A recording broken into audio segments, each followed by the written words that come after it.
Rule 67. Expropriation. Section 1. The complaint. The right of eminent domain shall be exercised by the filing of a verified complaint, which shall state with certainty the right and purpose of expropriation, describe the real or personal property sought to be expropriated, and join as defendants all persons owning or claiming to own or occupying any part thereof or interest therein, showing, so far as practicable, the separate interest of each defendant.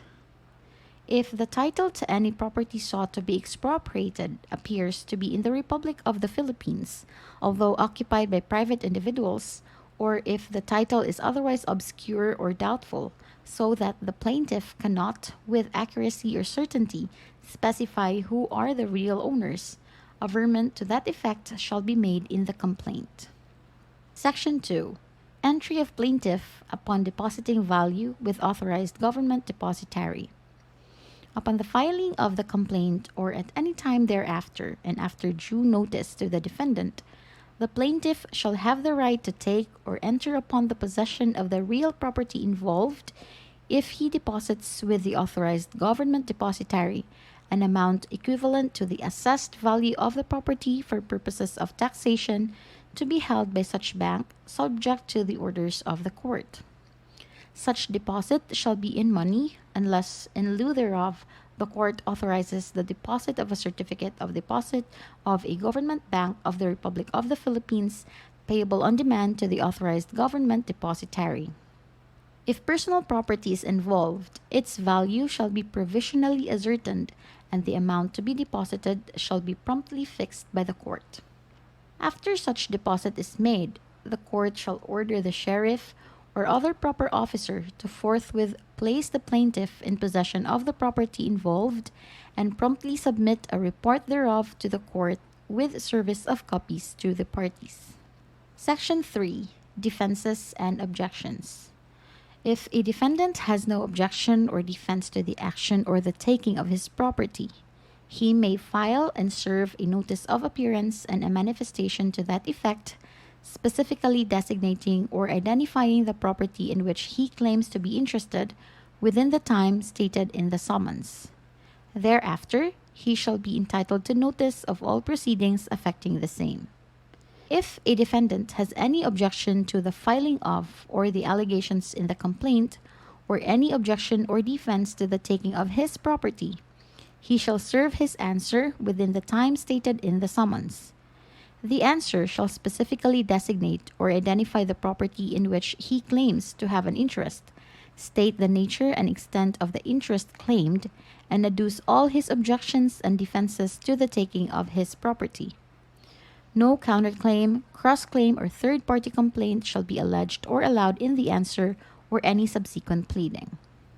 A defendant waives all defenses and objections not so alleged, but the court, in the interest of justice, may permit amendments to the answer to be made not later than 10 days from the filing thereof.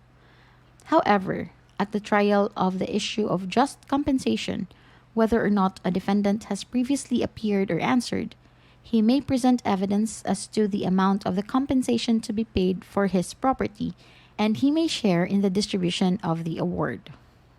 Section 4. Order of Expropriation. If the objections to and the defenses against the right of the plaintiff to expropriate the property are overruled, or when no party appears to defend as required by this rule, the court may issue an order of expropriation declaring that the plaintiff has a lawful right to take the property sought to be expropriated for the public use or purpose described in the complaint upon the payment of just compensation to be determined as of the date of the taking of the property or the filing of the complaint, whichever came first. A final order sustaining the right to expropriate the property may be appealed by any party aggrieved thereby. Such appeal, however, shall not prevent the court from determining the just compensation to be paid. After the rendition of such an order, the plaintiff shall not be permitted to dismiss or discontinue the proceeding except on such terms as the court deems just and equitable. Section 5. Ascertainment of compensation.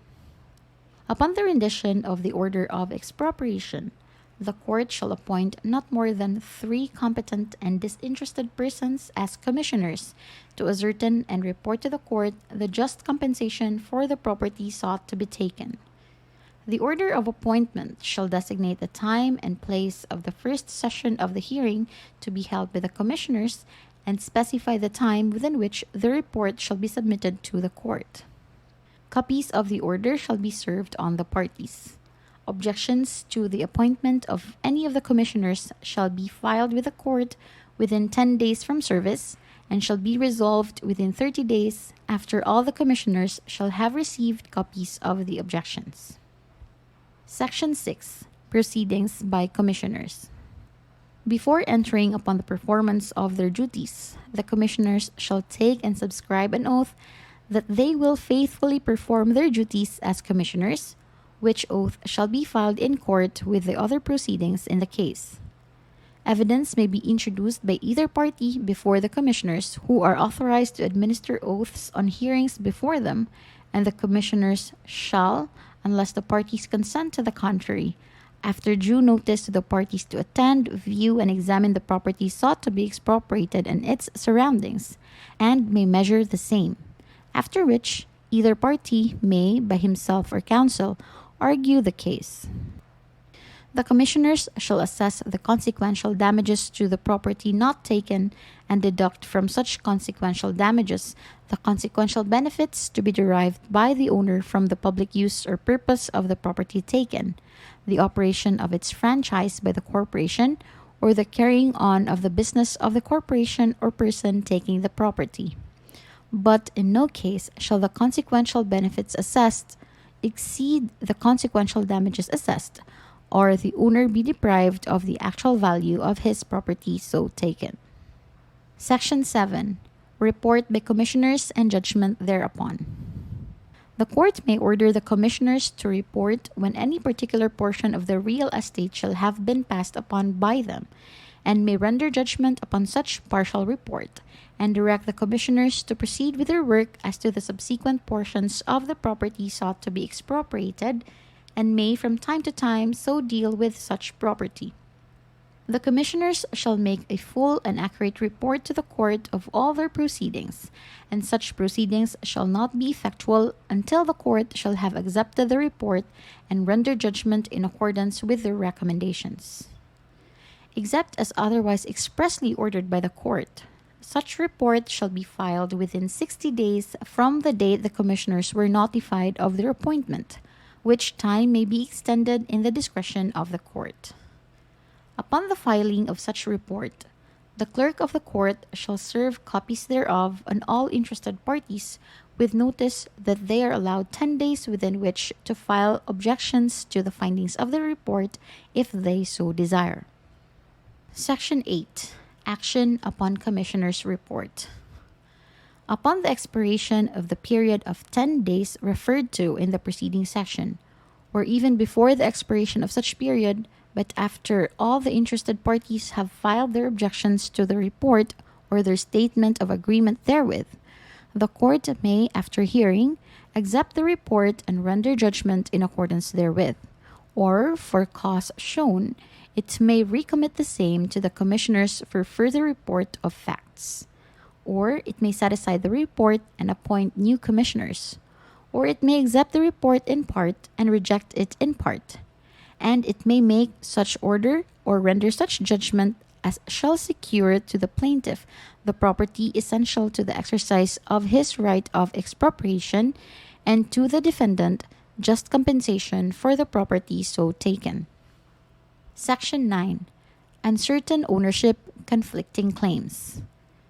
If the ownership of the property taken is uncertain, or there are conflicting claims to any part thereof, the court may order any sum or sums awarded as compensation for the property to be paid to the court for the benefit of the person adjudged in the same proceeding to be entitled thereto. But the judgment shall require the payment of the sum or sums awarded to either the defendant or the court before the plaintiff can enter upon the property or retain it for the public use or purpose if entry has already been made. Section 10. Rights of plaintiff after judgment and payment. Upon payment by the plaintiff to the defendant of the compensation fixed by the judgment, with legal interest thereon from the taking of the possession of the property, or after tender to him of the amount so fixed and payment of the costs, the plaintiff shall have the right to enter upon the property expropriated and to appropriate it for the public use or purpose defined in the judgment, or to retain it should he have taken immediate possession thereof under the provisions of Section 2 hereof. If the defendant and his counsel absent themselves from the court or decline to receive the amount tendered, the same shall be ordered to be deposited in court, and such deposit shall have the same effect as actual payment thereof to the defendant or the person ultimately adjudged entitled thereto. Section 11. Entry not delayed by appeal, effect of reversal. The right of the plaintiff to enter upon the property of the defendant and appropriate the same for public use or purpose shall not be delayed by an appeal from the judgment. But if the appellate court determines that plaintiff has no right of expropriation, judgment shall be rendered ordering the regional trial court to forthwith enforce the restoration to the defendant of the possession of the property and to determine the damages which the defendant sustained and may recover by reason of the possession taken by the plaintiff. Section 12. Costs by whom paid. The fees of the commissioners shall be taxed as a part of the costs of the proceedings. All costs, except those of rival claimants litigating their claims, shall be paid by the plaintiff, unless an appeal is taken by the owner of the property and the judgment is affirmed, in which event the costs of the appeal shall be paid by the owner. Section 13. Recording judgment and its effect. The judgment entered in expropriation proceedings shall state definitely, by an adequate description, the particular property or interest therein expropriated, and the nature of the public use or purpose for which it is expropriated.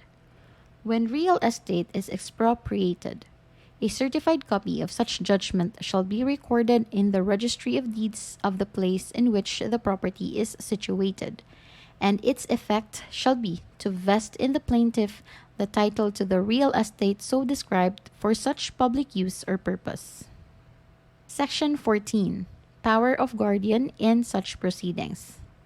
The guardian or guardian ad litem of a minor or of a person judicially declared to be incompetent may, with the approval of the court first, had, do, and perform on behalf of his ward any act, matter, or thing respecting the expropriation for public use or purpose of property belonging to such minor or person judicially declared to be incompetent, which such minor or person judicially declared to be incompetent could do in such proceedings if he were of age or competent.